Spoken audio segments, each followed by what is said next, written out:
It's the Sean Widmer Podcast. It's a journal by someone that just really doesn't like to write.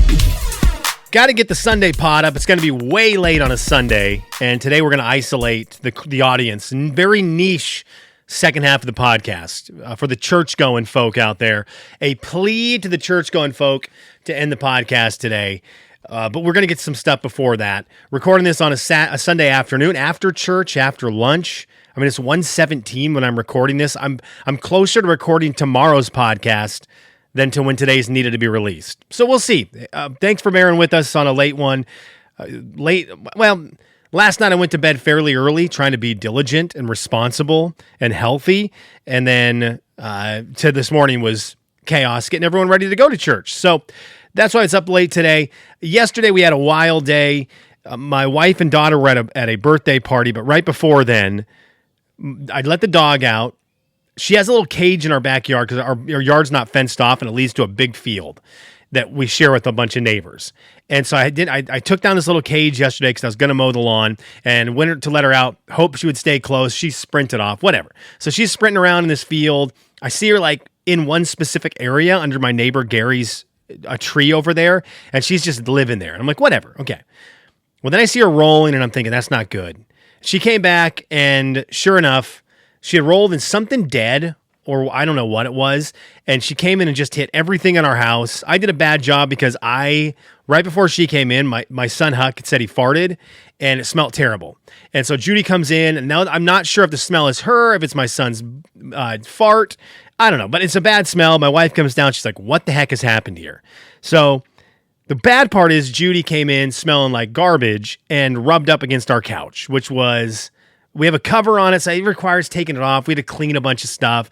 Anna had to take the covers off the couch. Not ideal, but the boys and I took the dog then to a feeder place, a dog food place that has little individual showers you can wash your dog, which I'd never done before. And we took her there. It was a little chaotic because I forgot. We took her collar off because it smelled so bad. And I brought the leash, but I forgot she wasn't wearing a collar, so I had no collar to bring her into the building. So I had to carry her in with the two boys. They're going everywhere. The person in front of me at the counter to check, I just needed to tell the lady, look, I need to give the dog a bath. Here's $15. Let me use a stall. I got behind a gal who just couldn't figure it out. We're going to get to a couldn't figure it out in Lexington momentarily, but it took her like 5 minutes. And I've got two boys. I'm holding a dog. The dog's like putting its hand in my pocket, pulling my shorts down. Hate when she does that, but she does it. And it's a little chaotic. And this lady's just, the line is forming behind me. There's 6 people behind me at one point. And this lady, well, I just didn't know if I needed, we don't care. You're at the checkout. Go back into the store and make your decisions. This isn't the time to make decisions. You had your chance back in the aisles. Now you're up front. Make your decision. Pay the money and go, well, I didn't know. We had this one before. And then I don't remember if my cat liked it or if they didn't. And it was just this cat food discussion that lasted forever. The dog's going crazy. I'm sweating. Anyways, we finally got it paid. And the girl gets us into this little shower for dogs, which I'd never done before. It was awesome. You go in there, put the dog in. It's like the scene in Rambo 2 where you just have the hose and you just spray down Rambo. But you have all these shampoos, and we just went in there, and Huck didn't want to get wet, so he just wanted to watch and yell. Not mad, just yell for fun because it was kind of echoey. And Woods goes full force into the water, lays down in the water. He is a dog, and he and I just scrubbed the dog forever. But it was a little bit of a nightmare afternoon, stemmed by yours truly, just not paying attention to the dog, getting into something, and then coming in and spreading it all over our house. Mess, just a mess. So I'm in the doghouse with my wife a little bit, rightfully so. It's not a great look to let the dog out, have her come in smelling bad, and then instead of immediately figuring out what it was, not just assuming it was Huck, figuring out if it was the dog. So anyways, that happens. We get through that. Now Judy's fine, but now I don't ever want to let her out again. And now she's going to be in her caged area forever. I'm not letting her run free on my watch because I'm not dealing with that again. That can be on anybody else's watch but mine. I mentioned Lexington and the people in Lexington being indecisive. It is the city of Lexington, very indecisive people. One of my favorite indecisive things they do here, and maybe this is a lot of cities, but I know for sure it's more here than in Spokane, and those are the only two places I have to compare. But people here I always think, do they drive slow? Do people here drive really slow? And I think they do, but there's a lot of old people in Lexington. And what people actually do is they drive the speed of whoever is in the front. That's it. So if it's a 2-lane, or I guess if it's 2 lanes going one direction, what is that, a 4-lane with 2 lanes each direction?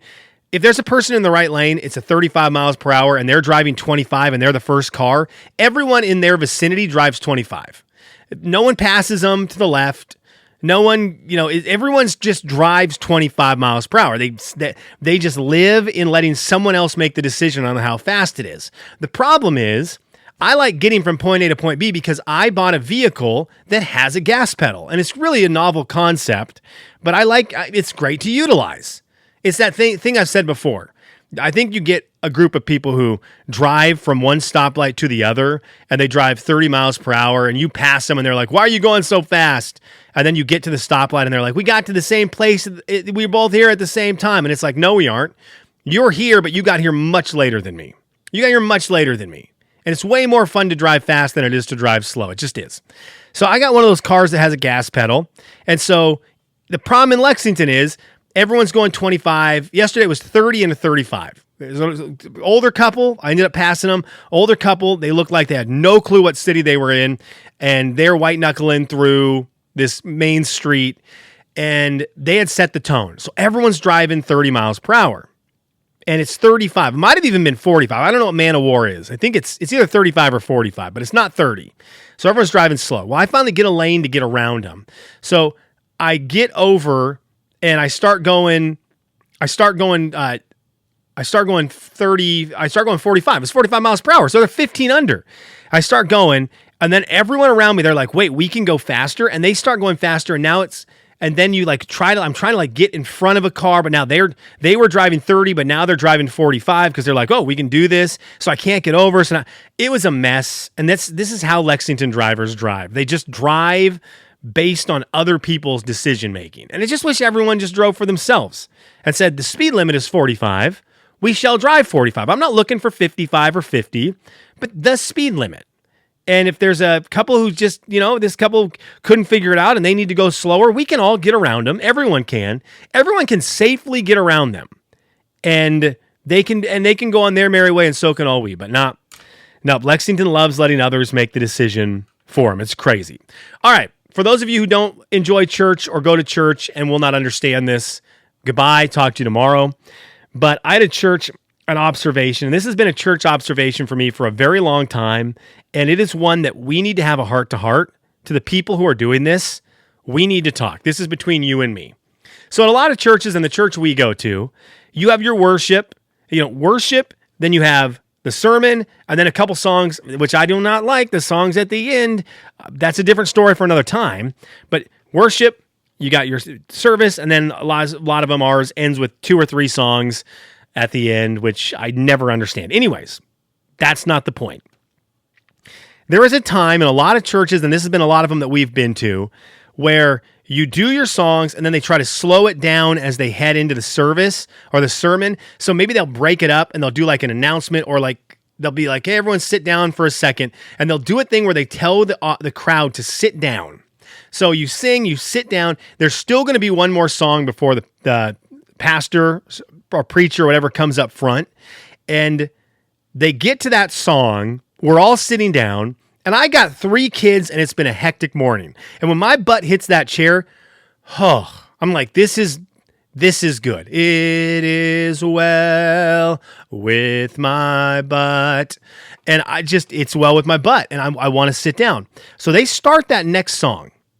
And inevitably, there was like 2 people who are like, "I don't have 3 kids. I'm all jacked up on Mountain Dew." And they immediately stand up. No one's asked for them to stand up. The person singing isn't like, "Everybody on your feet now." They just are singing, and 2 people are just feeling it. And so what they want is they want to stand up. And because those two people are these gotta be seen by everybody else people, everyone now has to stand up. And those people I want to take outside and give them a little bit of the Holy Trinity 1, 2, 3. Golly gee. So and now it's just, you watch the crowd. These two people stand up. They're so proud of themselves. Everyone hates them. They don't realize it. I think they think everyone loves them. Like, we are leading you to a better spot. And all of the rest of us are like, you jerks. I was so comfortable sitting down, and my voice is going to be just as off pitch sitting down as it is standing up. And so now, and you watch the audience slowly. You see that the next person who stands up, you get like a handful of 10 people who are also like, yeah, let's go. We did it. Creatine. Right? So you get a couple people who go for it. And then every other person, it's like 100-year. Everyone looks like a 100-year-old person. They put their hand on the side of their seat, and just kind of like everyone's pushing themselves up, kind of hoping that if you push slow enough, the song will end before you stand all the way up. And eventually they sing this song for 5 hours because they've seen 3 people stand up. They're like, we have to get everyone to stand up. So they just sing this song for all eternity.